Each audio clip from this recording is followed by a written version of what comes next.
ఎడారి కళ్ళు తెరుచుకున్న వేళన చినుకు పూలవాన సముద్రమెంత దాహమేస్తే వెతికెను ఊట బావినే శిరస్సు వంచి శిఖర మంచు ముద్దిడే మట్టి నేలనే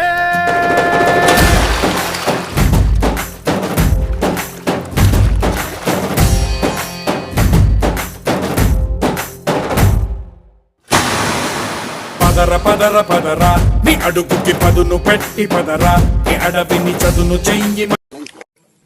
రాష్ట్రంలో వ్యవసాయ రంగం తీవ్రమైనటువంటి పరిస్థితులు ఎదుర్కొంటుందని మరి టెక్కల్ నియోజకవర్గంలోకి చెందినటువంటి వ్యక్తే వ్యవసాయ శాఖ మంత్రి కాబట్టి ఒకసారి టెక్కల్ నియోజకవర్గంలో ఈ రాష్ట్రం అంతా ఒక ఎత్తు అయితే టెక్కల్ నియోజకవర్గంలో వ్యవసాయ పరిస్థితులు ఎలా ఉన్నాయి?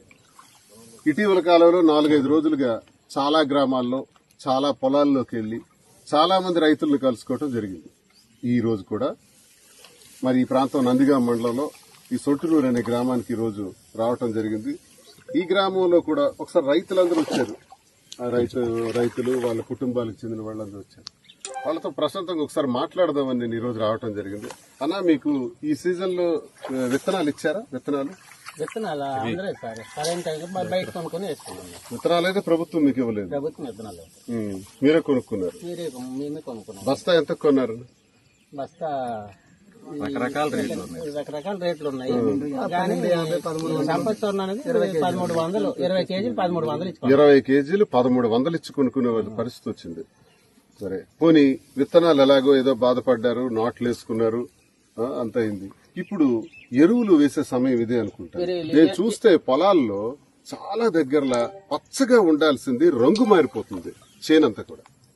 ఈ రంగు మారిపోవటానికి కారణం సరైన సమయంలో ఎరువు పట్టలేదని నేను అనుకుంటున్నాను. అదే సార్, ఇది 20 రోజులు ఎదా వేసిన తర్వాత 20-25 రోజుల ముందు వేయాల, ముందు ఊరే పడాల.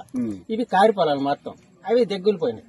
మళ్ళీ 1750 రూపాయలు ఇచ్చి గ్రోమర్ చేయకూడదు వచ్చింది. 300 రూపాయలు, 270 రూపాయలు ఊరిగా పోయి 1700 రూపాయలు పెట్టుబడి ఇప్పుడు మొదటిసారి అయింది ఒక ఎకరాకి. యూరియా బదులు గ్రోమర్. ఊరియా దొరకదు, ఎక్కడికి వెళ్ళినా లేదు, ఎక్కడికి వెళ్ళినా లేదు. ఎంత రేట్ చేస్తాం? వ్యవసాయం బాగోదు. బయట దుకాణాల్లో కూడా దొరకలేదు, వాళ్ళు కూడా లేదని ఇస్తారు. లేదండి, ఒకవేళ ఉన్నా ధరలు ఎక్కువ.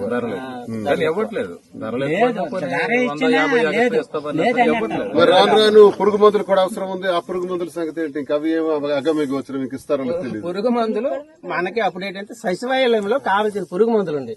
సచివాలయం లేదు, సచివాలయం మర్చిపోయినా మరి అసలు సచివాలయం పురుగు మందులు లేవు. రైతు భరోసా కేంద్రాలు సమూలంగా నాశనం చేస్తున్నాయి, మరి ఇంకా లేవు. చూసారా, ఇప్పుడు రైతులతో నేను ఇన్ని గ్రామాల్లో తిరిగిన తర్వాత ఇప్పుడు మాట్లాడటానికి వస్తే ఈ పక్కనే ఉన్నటువంటి ఆ పొలం చూస్తే రంగు మారిపోయింది చేను. ఇప్పుడే రంగు మారిపోతే మరి పంట ఎలా వస్తుంది? రంగు మారిపోవడానికి ప్రధాన కారణం ఏంటంటే యూరియా వేయాల్సినటువంటి సమయం ఇదని రైతన్న చెప్తున్నాడు.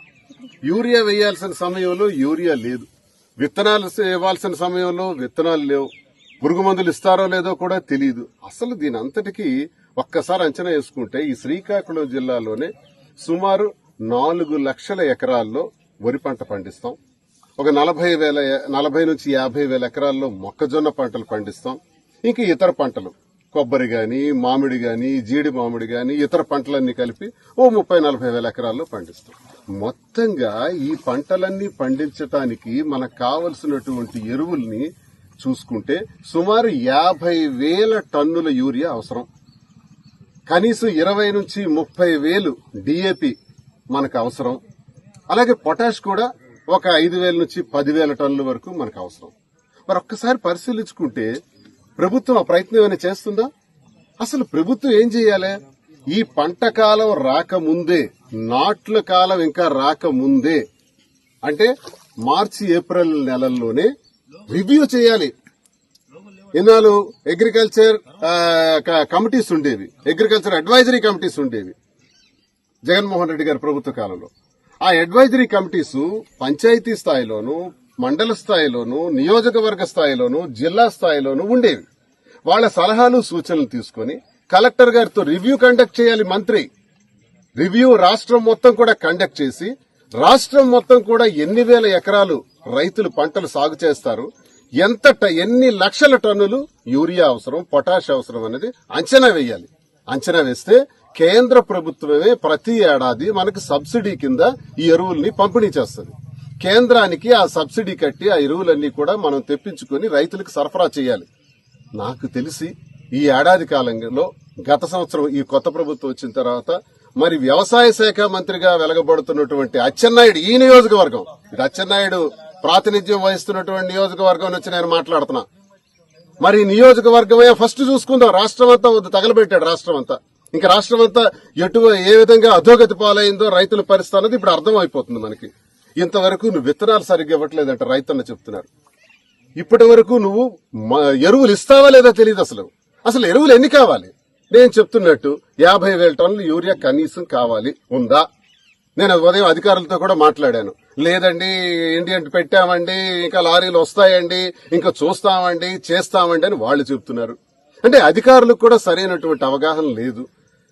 సరైన సమయంలో మీరు ఈ ఎరువులు పంపిణీ చేయలేకపోతే, అంటే మీరు రివ్యూలు చేయలేకపోవటం వల్ల కేంద్రంతో మాట్లాడడానికి ఇంగ్లీష్ రాదు అచ్చెన్నాయుడికి, హిందీ రాదు, మాట్లాడే శక్తి లేదు, నాలెడ్జ్ లేదు, వ్యవసాయం మీద అవగాహన లేదు. వ్యవసాయం మీద అవగాహన ఉన్నోడైతే ఇన్ని దౌర్భాగ్యాలు, ఇంత నీచమైన పరిస్థితి రైతులకు వస్తుందా? ఇవన్నీ ఈ రోజు చూస్తుంటే రైతు ఎకరాకి, ఈ ఎకరా నెలపైన వరి పంట పండించడానికి సుమారు 20 నుంచి 25,000 ఖర్చు అవుతుంది. అతనికి ఒక 28, 25 నుంచి 30 బస్తాలు ధాన్యం వస్తే అవి అమ్మగా ఒక 35,000, 40,000 వస్తుంది. ఎకరాకు వచ్చింది 10,000 నుంచి 15,000 మాత్రమే. ఇన్నాళ్ళు రైతు భరోసా ఒక 13,500 వచ్చేది, ఇప్పుడు 20,000 ఇస్తామన్నారు. అది ఇవ్వలేదు. అది ఏం చేస్తారో తెలియదు. రైతుకి రైతు భరోసా లేక, పంట గిట్టుబాటు ధర లేక, గడిచిన కాలంలో కూడా పండించినటువంటి పంటలకి కొనుగోలు చేయలేదు. సాంబ మసూరి సుమారు నాకు తెలిసి 5 లక్షల టన్నుల జిల్లాలో ఈ రోజు ఉంది. సన్న రకాలు ఇవి ప్రభుత్వం చెప్తేనే వేయటం జరిగింది. ఆ సన్న రకాలు 2,700 వరకు అమ్మొచ్చు, కానీ 1,700కు అడుగుతున్నారు. ప్రభుత్వ మద్దతు ధర 2,700, 1,700కి ఈ సీజ్ ద షిప్ అన్నారే, దాని కారణంగా ఇంకా కంపు అయిపోయింది. ఏంటంటే ఎక్స్పోర్ట్స్ అన్ని ఆగిపోయినాయి. ఎక్స్పోర్ట్స్ అన్ని ఆగిపోవటం వల్ల ఈ ధాన్యం సరఫరా మనం ఎక్స్పోర్ట్ చేసే అవకాశాలు లేకపోవటం వల్ల, సన్న రకాలు నిల్వ ఉండిపోవటం వల్ల అవి అమ్ముకోలేక ఈ రోజు రైతులు నానాష్ట కష్టాలు పడుతున్నారు. సన్న రకాలు మరి అయ్యం బాబోయ్ దండం అని చెప్పేసి రైతులు దండం పెట్టేసి వాళ్ళకి నచ్చిన విత్తనాలు కొనుక్కొని ఈ రోజు వేస్తే దీనికి కూడా ఈ రోజు ఎరువులు లేవు, పురుగు మందులు లేవు. ఇదే పంటకి కనీసం 15 నుంచి 20,000 పెట్టినటువంటి రైతన్న రేపు దీన్ని ఎంత అమ్మగలడు? ఎన్ని బస్తాలు వస్తాయి?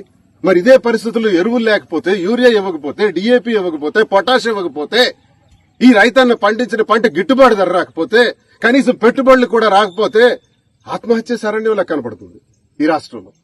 ఇంత దౌర్భాగ్యమైన పరిస్థితి విలయ తాండవం చేస్తుంది ఈ రాష్ట్రంలో. స్వయాన అచ్చెన్నాయుడు నియోజకవర్గానికి చెందినటువంటి అతను స్వంత నందిగామ మండలానికి చెందినటువంటి ప్రాంతంలో నుంచి నేను ఈ మాటలు గట్టిగా తెలియజేస్తున్నాను. దయచేసి ప్రభుత్వం దృష్టి పెట్టాలని నేను కోరుతున్నాను. అచ్చెన్నాయుడికి చేత కాదని తెలియజేస్తున్నాను. ముఖ్యమంత్రి చంద్రబాబు నాయుడు గారికి కానీ, లోకేష్ గారికి కానీ, పవన్ కళ్యాణ్ గారికి నేను కోరుకున్నది, ఒక అసమర్థుడికి మీరు వ్యవసాయ శాఖ మంత్రిగా పెట్టారు. సమర్థత లేనివాడు, వద్దయ్యాం లేస్తే రాత్రి వరకు డబ్బు. ఎన్ని లక్షలు సంపాదించినాం? ఈనాడు పేపర్లో రాశారు కదా, రోజుకి 20 నుంచి 30 లక్షల రూపాయలు అందందే, ఆ ఓఎస్డీ ఓకే చెప్పందే అచ్చెన్నాయుడు మేడ మీదకి వెళ్లడంట, ఆఫీసులోనే కూర్చుంటాడంట అని ఈనాడులో రాశారు. నేను చెప్పలా. మరి అదేవిధంగా ప్రతిరోజు గ్రానైట్ వాళ్ళ దగ్గర లంచాలు, ఎన్ని గ్రానైట్లుంటే ఆయన దగ్గర కూడా లంచాలే. రైస్ మిల్లర్స్ దగ్గర లంచాలు. కర్మకాలి ఈ టెక్కల్లోనే ఎరువుల షాపుల తాలూకు హోల్సేల్ షాపులు ఇక్కడే ఉన్నాయి. హోల్సేల్ షాపులందరూ కూడా రౌడీజం చేస్తున్నారు. ఈయన అంటున్నారు యూరియా కొనలేక ఆఖరికి గ్రోమోర్ వేసుకున్నామని. యూరియా కోసం బజార్కి వెళ్తామంటే 700 రూపాయలు చెప్తున్నారు. 320 రూపాయలు, 70 రూపాయలకు దొరికినటువంటి బస్తా 270 రూపాయలకి రైతన్న చెప్పేటట్టు గత ప్రభుత్వంలో ఈ రోజు 700లకు కొనాలంట. వేయలేడు, యూరియా వేయలేరు. ఇదేమైనా దృష్టి సారిస్తున్నావా? ఈ డబ్బుల కలెక్షన్లే నీకు ముఖ్యమా? సాక్షాత్తు మీ అధికారి జీఎం గారికి నువ్వు లాంగ్ లీవ్ పెట్టుకునేటట్టు చేశావు. ఆయనకేం చెప్పాడంట, వ్యవసాయం యాంత్రీకరణ ద్వారా తయారు చేసే యంత్రాలు తయారు చేసే కంపెనీలు ఏవైతే ఉంటాయో ఆ కంపెనీలతో నాకు లింకప్ చేయి, వాళ్ళకి నాకు మాట్లాడించు, నాకు లంచాలు ఇప్పించని కోరాడంట. రాష్ట్ర చరిత్రలో ఏ మంత్రి కూడా ఇలా చేయలే. సాక్షాత్ అధికారి నాకు అచ్చెన్నాయుడు ఇలా కోరాడు, మంత్రి వైఎస్ని నాకు ప్రజరిస్తున్నాడు, తట్టుకోలేక నేను లాంగ్ లీవ్ పెట్టేస్తున్నాను అన్నాడు. అచ్చెన్నాయుడు చేస్తున్న నిర్వాహకాలకు, డబ్బులు కలెక్షన్లకు, డబ్బులే ధ్యేయంగా పనిచేస్తున్నందుకు ఇది నిదర్శనం. ఈ రోజు నేను ఇది ఎక్కడో ఒక దగ్గర ప్రెస్ మీట్ పెట్టి మాట్లాడొచ్చు. పొలాలకే నేను ఎందుకు వచ్చానంటే సాక్ష్యాధారాలతో ప్రజలకు చూపెడదామని వచ్చాను. రంగు మారిపోతున్న ఆ చేనును చూపించడానికే నేను వచ్చాను. ఈ దౌర్భాగ్యమైన పరిస్థితులను ఎలా ఎదుర్కోవటం, దయచేసి ఈ మంత్రి తాలూకా అఘాయిత్యాలు, రౌడీజం, గూండాయిజం ఎక్కువైపోయింది. పోని ప్రతిపక్షానికి అడుగుదామంటే ప్రతిపక్షం సరిగ్గా స్పందించదు. కృష్ణదాస్ మాట్లాడు. నిన్న జరిగిన ఇన్సిడెంట్ మీద కృష్ణదాస్ చెబుతాడు, నువ్వేమో ఒక అధికారి లాంగ్ లీవ్ పెట్టుకోవడానికి కారణమైనావంటే అచ్చెన్నాయుడు గారు, గౌరవ అచ్చెన్నాయుడు గారు, మీకు మీరే ఒక కమిటీ వేసుకుని మీ సచ్ఛీలతను మీరు చూపించుకోండి అని అంటున్నాడు. అంటే అచ్చెన్నాయుడు సచ్ఛీలతను చూపించుకోవడానికి తనకు తాను కమిటీ వేయాలంట. అంటే నేను ఇప్పుడు నా మీద ఒక కమిటీ వేస్తే వాళ్ళు ఏం చెప్తారు, నేను దేవుడిననే చెప్తారు. ఇది వీళ్ళ సలహాలు, వీళ్ళ సూచనలు, వీళ్ళ అంతర్గత రాజకీయాలు. ఎంతసేపు ఎవరిని చంపాలి, ఎవరిని నాశనం చేయాలి, ఎవరిని పాడు చేయాలి. రైతుల తాలూకా బాగోగులు పట్టించుకునే నాదుడే ఈ రాష్ట్రంలో లేకపోవటం దౌర్భాగ్యం. కూటమి ప్రభుత్వం వచ్చింది కదా, కేంద్ర ప్రభుత్వంతో మంచి సంబంధాలున్నాయి. కేంద్ర ప్రభుత్వం నుంచి కావలసినంత ఎరువులు మనకు వస్తాయి, సబ్సిడీలు వస్తాయి. తద్వారా రైతాంగానికి మేలు జరుగుతుందని రైతులందరూ నమ్మారే. చాలా మంది నమ్మి మిమ్మల్ని గెలిపించారే. గెలిపించినాక ఈ రోజుకి అధికారంలోకి వచ్చిన తర్వాత ఈ వ్యవసాయ శాఖ మంత్రి అచ్చెన్నాయుడు తాలూకా నిర్వాహకం వల్ల రాష్ట్రం వ్యవసాయం సర్వనాశనం అయిపోయింది. ప్రతి సంవత్సరం కూడా శ్రీకాకుళం జిల్లాలో 10 లక్షల టన్నులు పండించేటటువంటి శక్తి ఉన్నటువంటి రైతులు, నాకు తెలిసి ఏడాది 5 లక్షల టన్నులు కూడా పండించలేం. కారణం ప్రతి ఎకరాలో కూడా పంట నష్టం, ప్రతి ఎకరాకు కూడా ఎరువులు, విత్తనాలు సరఫరా లేకపోవటం, ప్రభుత్వం చేయూతనివ్వకపోవటం, వ్యవసాయ శాఖ మంత్రి నిర్లక్ష్యం. వ్యవసాయ శాఖ మంత్రి నిర్లక్ష్య ధోరణే ఈ రోజు రైతులకు, రాష్ట్రంలో ఉండే ప్రతి రైతన్న కూడా ఒక గుండె కోతగా, ఒక కడుపు మంటగా మారిందని నేను ఈ ప్రభుత్వానికి ఒక ఎమ్మెల్సీగా, ఒక ప్రతినిధిగా పాటు ఒక పౌరుడిగా, ఒక రైతుగా, ఒక రైతు కుటుంబానికి చెందినటువంటి వ్యక్తిగా నా ఆవేదనను చంద్రబాబు నాయుడు గారికి గాని, బీజేపీ నాయకత్వాలకు గాని, లోకేష్ గారికి గాని, అలాగే Pawan Kalyan deputy chief minister గారికి గాని నేను తెలియజేస్తున్నాను. సాక్ష్యాధారాలతో తెలియజేస్తున్నాను. దయచేసి వీటిని ప్రక్షాళన చేయాలని కోరుతున్నాను. ప్రజలకు న్యాయం చేయాలని కోరుతున్నాను. రైతాంగాన్ని ఆదుకోవాలని కోరుతున్నాను. గిట్టుబాటు ధరలు ప్రకటించాలని కోరుతున్నాను. ఇప్పటికైనా మించిపోయిన లేదు. ఇప్పటికే గిట్టుబాటు ధరలు ఎంత ఇస్తారో ప్రకటించండి. ఎంత ధాన్యం మనకు ప్రొక్యూర్మెంట్ చేయగలరో చెప్పండి. ఏ రకంగా ప్రొక్యూర్ చేస్తారో చెప్పండి. ఒకవైపు నాట్లు వేసినప్పటికీ, ఇదిగో చేళ్లు ఇలా వచ్చేటప్పటికే ప్రొక్యూర్మెంట్ గురించి ఆలోచించాలా? దాని గురించి ఆలోచించరు. రేపు ప్రొక్యూర్మెంట్ ఏం చేస్తారు? మరొక నెలలో పంట పడిపోతుంది. నెల 15 రోజుల కల్లా పంట వస్తుంది. ప్రొక్యూర్మెంట్ చేస్తారా? మద్దతు ధర ఇస్తారా? దాని మీద ఏమైనా మంత్రి దృష్టి పెడుతున్నాడా? డబ్బుల మీద దృష్టి పెడుతున్నాడా? కలెక్షన్ల మీద దృష్టి పెడుతున్నాడా? రోజుకి ఎంత కావాలని టార్గెట్ మీద ఆలోచిస్తున్నాడా? మీకు హెచ్చరిక చేస్తున్నాను వ్యవసాయ శాఖ మంత్రి అచ్చెన్నాయుడు గారు, మీ తీరు మార్చుకోకపోతే, రైతాంగం పట్ల దృష్టి సారించకపోతే, రైతులకు మేలు చేసే పరిస్థితుల్లో మీరుండకపోతే మీరు రాజీనామా చేయండి. మీకు చేత కాకపోతే రాజీనామా చేసి ఇంట్లో కూర్చోండి. ప్రజలకు మాత్రం మోసం చేస్తే మాత్రం, రైతన్నలకు అన్యాయం జరిగితే మాత్రం తీవ్ర పరిణామాలు ఎదుర్కోక తప్పదు. ఒక ప్రజా ఉద్యమమే, రైతాంగం ఉద్యమమే మేము ప్రారంభించడానికి కూడా సిద్ధపడతామని ఈ సందర్భంగా నేను హెచ్చరిస్తున్నాను.